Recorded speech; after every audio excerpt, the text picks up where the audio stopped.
Hey there, and welcome back to my channel. If you haven't been here before, I'm definitely not a demon, and I do reviews, mostly horror reviews. If you haven't checked it out already, I have 31 videos under my 31 Day of Horror series, and I have another series that I've started called Oh the Horror, where I talk about things that are terrible, and the very first entry in that was Ryan Murphy's TV show Grotesquerie, if you want to check that video out. I'm not entirely sure where I'm going to place this video, but this is actually a positive review. After the horror of Grotesquerie being a giant waste of everybody's time, I decided to check out something that was a little bit, I don't necessarily want to say a sure thing, but it had a lot of elements that I knew were at least going to be way more interesting to me personally. I checked out on Peacock. They have an original series called Hysteria with an exclamation point.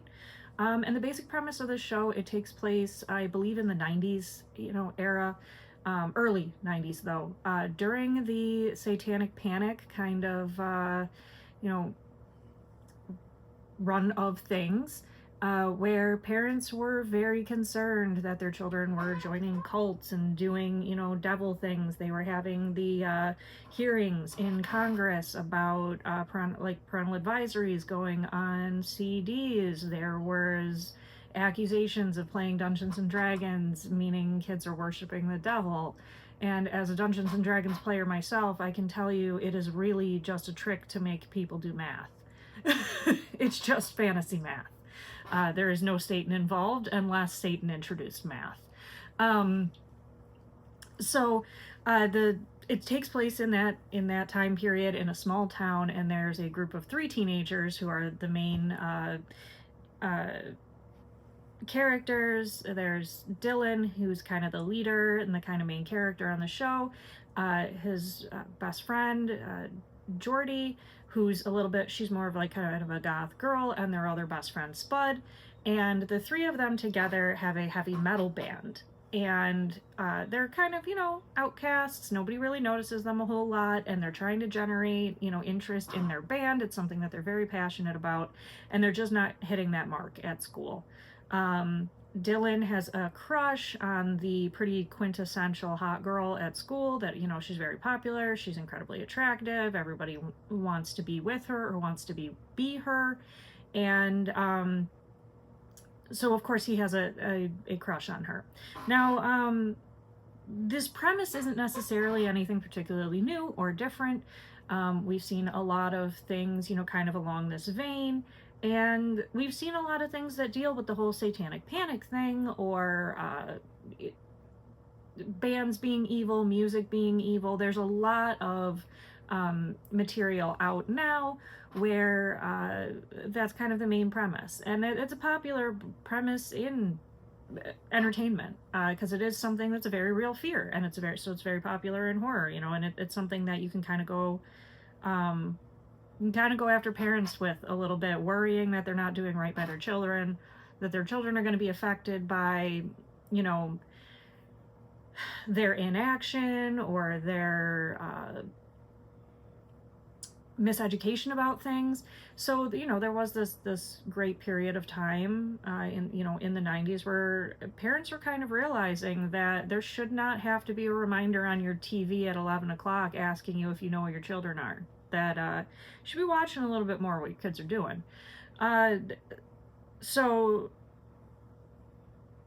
beyond that, then Dylan kind of gets the idea from the satanic panic thing going around that if they pretend to be Satanists, that might generate interest in their band. And it creates a comedy of errors where then because of this, they get accused of murder.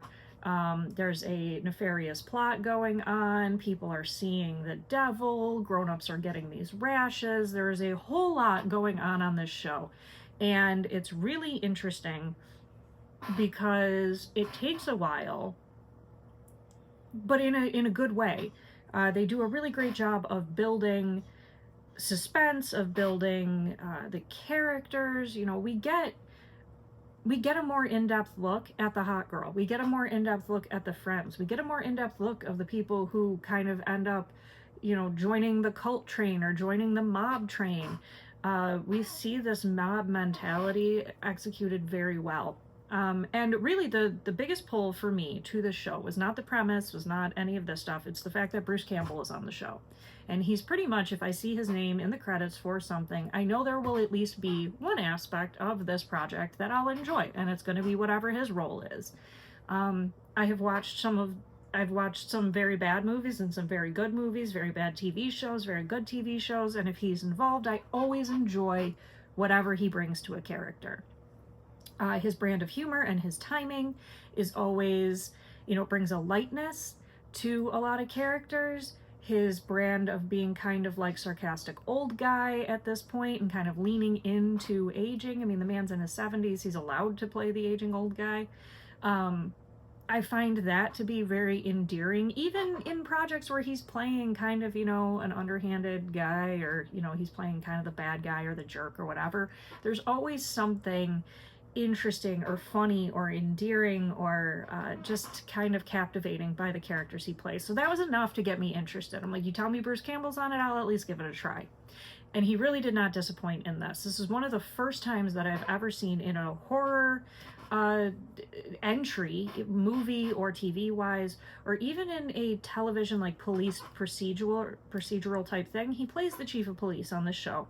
And he's investigating all of the different claims of things that are going on. There's claims of supernatural things, there's claims of conspiracy, there's actually a murder, there's claims of kidnapping, and of all of these different things going on around town. And people are pointing fingers and saying, the cult did it, these kids did it, this happened, that happened. And throughout the entire show, as the chief of police, he manages to continue to investigate what's going on in this town from a very logical and believable perspective. At no point was he saying, oh, well, we got to go after these religious people, or, oh, we got to go after this. This can't be true. This can't be happening. I don't believe in this. There was none of that. There was more, okay, this might be what's happening, but let's look at what's more logical. Like, what's the more logical answer? And then let's look into that, because we can prove that. We can't prove the devil did it. And just the way that he approached the different characters, the way that he spoke to people, it kind of interrogated them. But at no point was he, kind of the hard-ass cop or being a jerk. He legitimately wanted to find the correct answer. And he, as a character throughout the entire show, he refused to form an opinion of what was going on or what the correct, answer was in the end, what the solution to it all was. He refused to make conjecture about that or decide what the answer was before he had evidence to prove what the answer was. And I have to say, it was really impressive and it was really enjoyable to watch, because by the time we got to the end of the show, there was a conclusion. They did their diligence when writing the show and writing the plot threads and the pieces and the characters and the different little things, the details that were introduced. They did an amazing job of introducing all of those things and then telling us how they make sense, fitting them into a puzzle and making the whole series make sense together. Instead of saying, well, this explains this one thing, this explains this other thing, but none of that explains this third thing we introduced, and we're never going to explain that because we're hoping they're going to renew us for a season 2, and that's going to be like the little nest egg that we can kind of go off of. And they didn't do that. They made a complete story as this season. Now, the cool thing too is I could see this getting future seasons. I can see this concept turning into almost an American Horror Story style anthology series, because Hysteria is the name of the show, but the main premise is mob mentality, mass hysteria created across groups of people based in fear. And that is it's very timely. given that we just had a presidential election and there are people who have a lot of feelings on both sides of that. But it's also very timely in all of the things that we've experienced over the past years. We had a worldwide pandemic where the entire world shut down because people were dying from an illness. That's something that can easily generate mass hysteria in people, this phenomena. We've had that. We have had civil rights movements. We have had moral rights movements. We have had civil liberties protests. We've had equal rights protests and rallies. There has been so much unrest with people and so much fear, especially in the last few years, that I think this is a very, very timely and fascinating way to kind of look at it in a way that's a little bit tongue-in-cheek, but it's doing what horror does best, and that's holding up a mirror and making us reflect on how we're dealing with things, how we're approaching other people, how we're viewing our world that's surrounding us, and what we're doing as a result of that. You know, are we pointing the fingers at people who are essentially innocent because we just want somebody to blame? Or are we missing the true evil that's going on because we are so set in our belief system, that we are so set in what we think is right, or so set in what we believe is doing the right thing? Are we actually doing the wrong thing because we're blinded by our own passion for our belief systems? And I think we're encountering that a lot. You know, there's a lot of people who it's okay, they don't want to get vaccinated. It's totally up to you. That's a you choice. But then when those same people end up getting sick and then saying, well, why didn't they do anything to help us? It's, well, they did do something to help you. You chose not to go that route, and that's okay, but these are the consequences of choosing not to go that route, and it sucks. Or people who, did get vaccinated and kind of had the mindset of, this will protect me forever, but that's not necessarily how that works. I mean, vaccines only work to a certain degree. You can still get illnesses. They only last in your system for a certain amount of time, and they only affect certain strains of things. They're not an immunity. And so we kind of, so we encounter that. And how do we approach that fear? How do we approach that fear about getting sick, about passing it along, about possibly hurting our loved ones by being an asymptomatic carrier? All of those things were very, very prominent of how can it kind of goes in this mass hysteria type mindset of, how is it possible that I will pass on my ailments, my evil, to the rest of the world through my negligence, or by simply not knowing? And that is a prominent thing in this show, is the main character Dylan and the band in general kind of wondering, did we actually unleash something evil? Like, nothing that we did was, like, we didn't buy a book of Satan or anything. We literally took a book of Latin out of the library and, put some words together. There was, anything that was chanting, we were like, Latin sounds creepy, let's just throw that in there. It was stage blood, no real blood. There was no sacrifice. It was, all of those things were a show, but they generated this evil. And it kind of then leaves this question of, is my performing for society hurting other people? Is my performing for society hurting me? And is this perceived threat actually a threat? And if it is, how do we deal with that? And if it's not, then how do we make people see reason? And I think that those are all real fears that we've all been experiencing over the last, few years, especially. And it continues. We keep enduring major historical events. And you have to figure, if, all of a sudden we had a town or a city full of people who were thinking they were seeing demons and thought crazy ritual sacrifices were going on, you better believe that there would be this mass hysteria. And I think it's cool that they found a, not tongue-in-cheek, but a clever, enjoyable, entertaining way to kind of put those thought processes out there. I think all of the characters were likable in some way. Even the people who were meant to be the like the bad guys, they had aspects about all of their characters that were sympathetic or interesting. The actors that they chose for each roles were incredibly well chosen.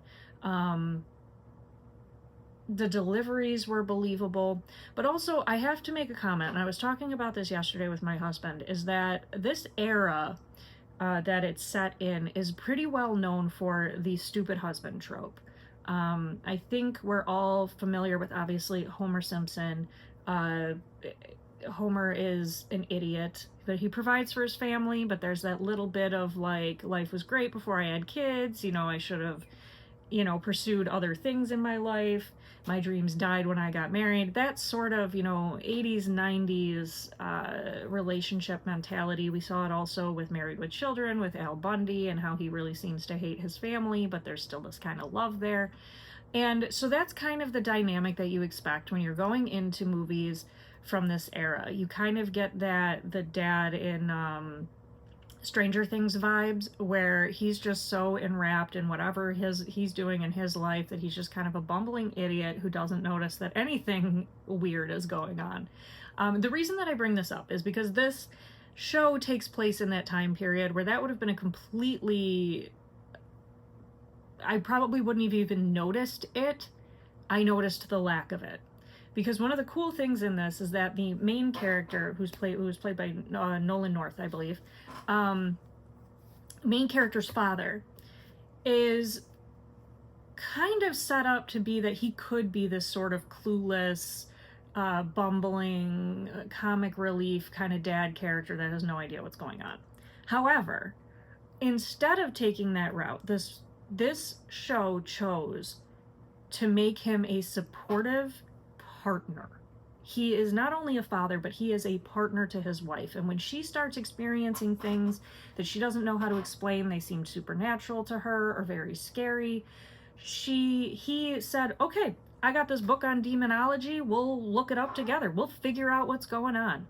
I don't really understand any of this, but maybe this book will help. And he's all in for being his wife's partner in figuring out this weird stuff that's going on. When she thinks she's possessed by the devil, instead of telling her, I think you need to go to the doctor and maybe take some Prozac, he's like, okay, you think you're possessed? I'm bringing a priest. We'll do what you gotta do. That level of support and showing up for your partner, showing up for your family is so significant for me because we see it so rarely in entertainment. And it creates this picture that men can't be relied on, that you always have to have a strong female character who gets no support, who has to kind of battle against not getting any support in order to be a sort of hero in the story. And I really loved that on this show, that is not how they portray their male characters in this show. These male characters are confident, they're competent, they are kind, they are insightful, they are loving and caring and supportive of their partners, and they are also concerned with overall well-being instead of a macho trying to prove they're men kind of thing. There is softness, there is lightness, there is genuine connection and caring throughout characters, and overall this was an incredibly enjoyable show to watch. And I would be excited to put it on and rewatch it at any point. I'm excited to recommend it to people. I think it's a lot of fun. It's an interesting story. It wraps up in a good way. When I say it wraps up in a good way, I mean it has an ending. If they chose to make a season 2, I think they have a lot to work with. I do think it would have to include, different characters in general, but I think they have a lot to work with. And I think they really took a solid story and they made it a very good, solid, entertaining, likable show out of it. So I recommend Hysteria, 5 out of 5. It was great. I really enjoyed it. It was probably one of the most enjoyable shows that I've seen in past years. There are seasons of other shows that I've watched that I've really enjoyed, probably about equally as much, but I can't say overall shows like that. There's shows that I've enjoyed quite this much since actually Ash versus Evil Dead. That's one of my favorite shows.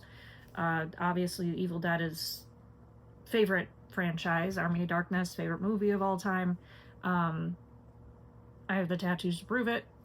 And so really, it's hard to say if it's because Bruce Campbell is involved, but it has like his and Sam Raimi's kind of brand of comedic horror that is very endearing and comforting and impressive. And I highly recommend that anybody who's looking for a little bit of fun, a little bit of horror, nothing really over the top, but just enjoyable, slightly comedic, but not necessarily a dark comedy. Like it's clearly supposed to have some laughs in it.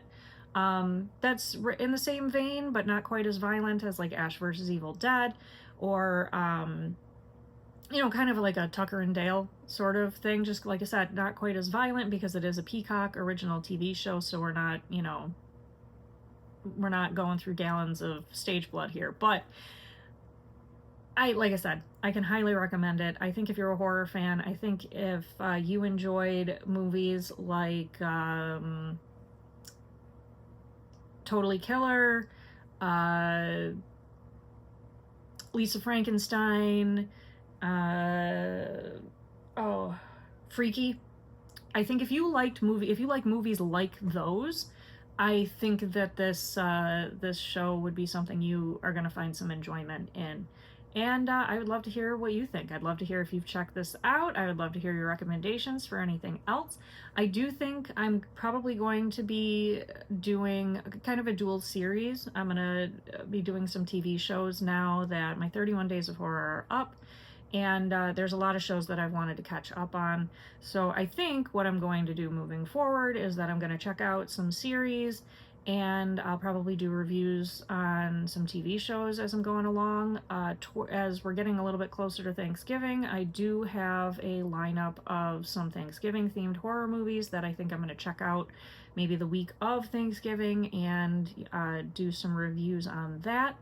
And then I'm working on a series for December where I think I'm going to do, obviously, 25 Days of Christmas. We'll do sort of an advent calendar style series for that. But I would love to hear what you guys think down below. If you have any series to recommend that you think are absolutely awful and I'm going to hate and I'm going to do a very long rant video about, recommend that down below. I'll check it out. If you have a series that you would like to hear my opinion on or you think I might enjoy, leave that down below too. I'd love to hear from you. So with that being said, I hope you guys have a great day.